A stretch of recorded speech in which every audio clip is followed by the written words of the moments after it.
Sa ibang balita, sinubukan na po ng Presidential Security Group ang ipatutupad na seguridad sa Apostolic Nunciature kung saan tutuloy si Pope Francis.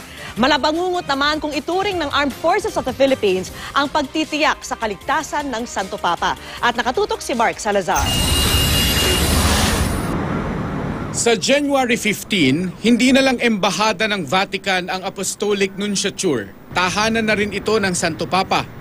Ang ating bisita na hindi lamang head of state kundi pinuno rin ng pinakamalaganap na relihiyon sa Pilipinas ay nangangailangan ng doble ring seguridad. Kanina nag-dry run na ang Presidential Security Group o PSG nang ipatutupad nilang seguridad sa paligid ng Nunciature.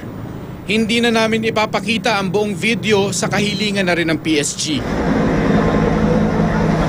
Security nightmare kung ituring ng Armed Forces of the Philippines ang pagtitiyak sa seguridad ng Santo Papa. Wala naman daw banta laban kay Pope Francis pero nakahanda pa rin ang sandatahang lakas sa anumang posibleng mangyari.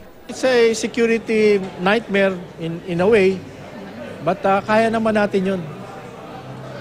We will just make do of available forces.